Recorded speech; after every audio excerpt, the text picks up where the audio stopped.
The original idea was to record this part on the racing track only with 3 Mercedes cars. But on the first trial, unfortunately, I lost a couple of things in my old car. But maybe it made this movie even more interesting? Let's see.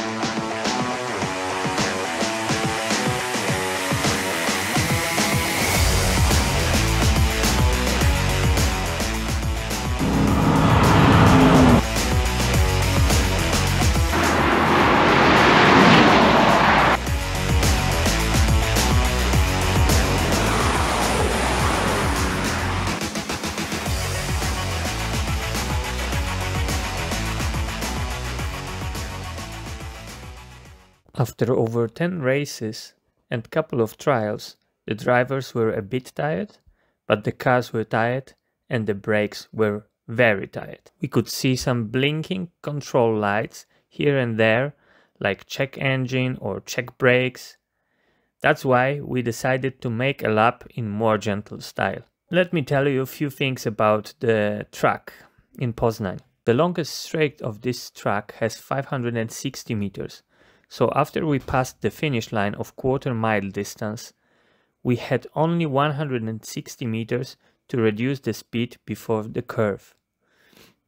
Seems a lot, but in reality, after a few races, the brakes were like made of the gummy. In fact, we had to brake every time from the speed over 160 kilometers an hour. Let me tell you a couple of facts about the Poznań track in the meantime, but I recommend you to visit the webpage of Tor Poznań. The link to this webpage you can find in the film description. So the lap distance is 4,083 meters and the track is 12 meters wide. The idea to build the track appeared in 1974. Finally, in December the 1st, 1977, the track was open and ready to be used. Before you will see our results, it's worth to mention about the lap record. It belongs to Tomasz Kostka from Czech Republic, and it's been done by Mercedes-Benz DTM D4 class, and the time was 1 minute 24 seconds .401.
Thank you, Tor Poznań. It was fantastic couple of hours and we really had so much fun.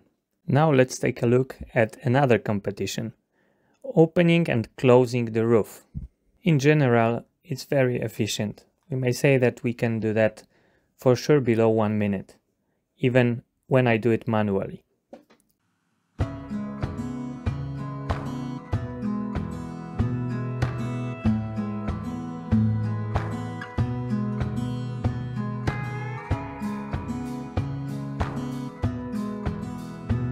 I thought that I won this competition, but the white one was already done. Alright, let's see how it works in R129. Again, you need to have your engine on. And then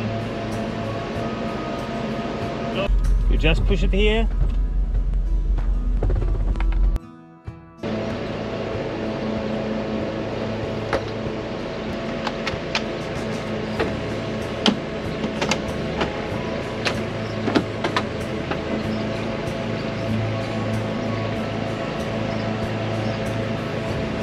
Similar thing with opening the roof. In R129 it's even shorter time. It's really fast. And here we go. Let me tell you a few things about interior of these cars. Let's go to R107 interior. You still have here the most important features, so air condition, cruise control system, automatic antenna. So more or less the most important things are here. However, some features like electric roof doesn't exist. Not only in this particular car, but in general in this model. Classic interior, very similar to Mercedes 123. What you will not find here is an airbag. So no airbags either for passenger nor for the driver. What makes a difference between this car and R107, it's a number of extra features you can see here. So basically you've got also the air condition system, but in this time it's fully automatic. You've got also traction control button. You've got also seat memory for seats, also for passenger. What about these buttons? Is it the heating?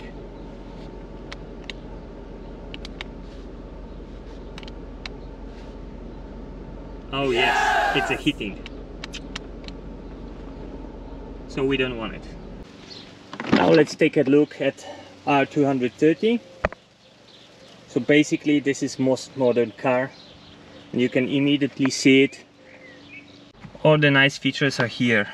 So it's okay-ish, it's nice, but I don't like it. I mean, I basically prefer one of the others. R107 or R129. The space on the back seat is really limited, but if you've got small kids, then you can use it and still have fun cruising around or going to some nice restaurant with your whole family. So even if it's not very useful, I still like it, and then you can also use it to keep your luggage. The space for kids, more or less similar in R129. So you can use it, but you can also put your luggage here if you would like to take some more stuff and you are traveling with your beloved. No space for kids. I also have doubt if you have chance to put here your hand luggage, maybe some backpack. Now let's take a look at the trunk size. Oops, how to open it? Here we go. Oh, we've got some stuff there, but you can see it's pretty big. I believe 2 hand luggages plus some extra features, backpacks, easily you can put here. You've got also a compact disc original Mercedes-Benz switcher. That's lovely. Now let's take a look at trunk 107. It says that it's the biggest one from all those 3 cars. So basically it's 290 liters. And it's huge enough to travel even with 4 people. I will show you from another camera. The umbrella is there, so you can more or less understand how big it is. Yeah, it's really good.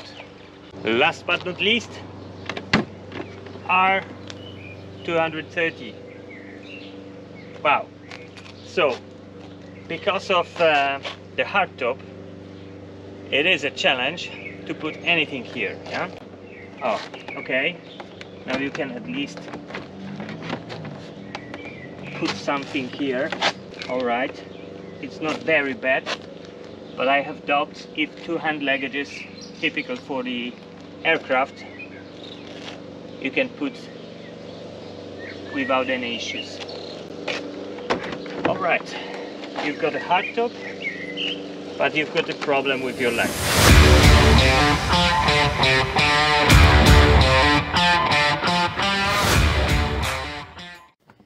Time to acceleration test. We are going to measure time from 0 to 100 kilometers an hour, and we will also check how far are these numbers from the numbers we can find in the catalog.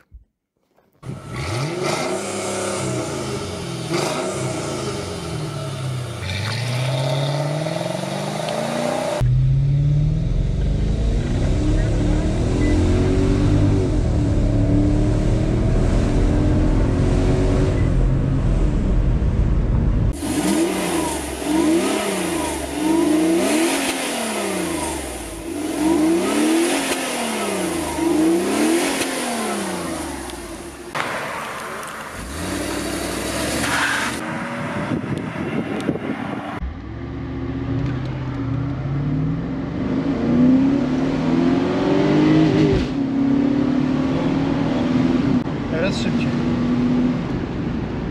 Teraz było szybciej.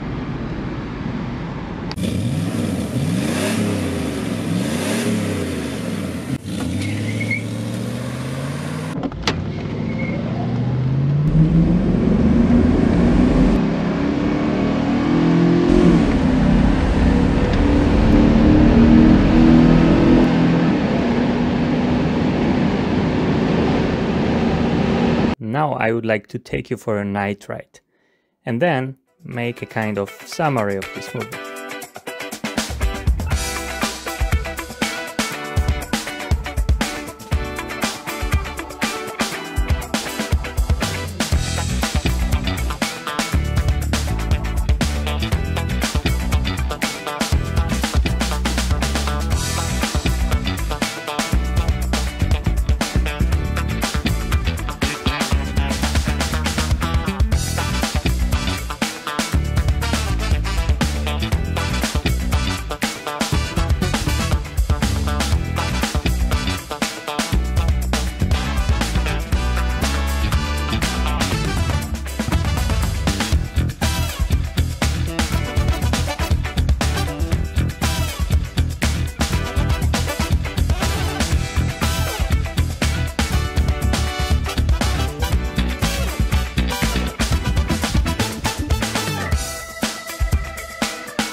So what are your preparations, guys? Overall, I would say that out of these 3 cars, if I were to choose one, I would choose that one, the middle one, because well, it's the perfect middle ground in between the other two. It gives you the performance of a newer car, the looks of an older car, and pretty much whatever in terms of things like heated car seats or stuff like that. On the other hand, the feeling of driving this car or being driven in this car is completely different, because the mass of the car, the size, and it's like it just commands respect in the way that the other two can't. All right. How about you, Jan? Okay, so I will say a little bit shorter. I choose by appearance, by look, and in my opinion, the best looking car is this, and performance, power in this car is enough for me, so I will choose this car. All right, goody. That's a surprise for me. Thank you, guys. I hope you enjoyed the journey tonight. So what do you enjoy in this car? Driving position, speed? Seats, I think seats are the best of those three cars. Plastics. Okay. So the quality of interior. Yeah. How about the design? I think the red is the best. It's also so nice to listen to the music of these engines. You don't need to listen to the music. You just want to listen more and more how these V8 engines are singing. It's really nice. Well. So what is the final conclusion? The final conclusion is that you could observe, and we had a fun to drive, 3 cars with completely different characteristics. The thing is that there is a decade between one generation and another, and between beginning of R107 series and beginning of R230, even 3 decades.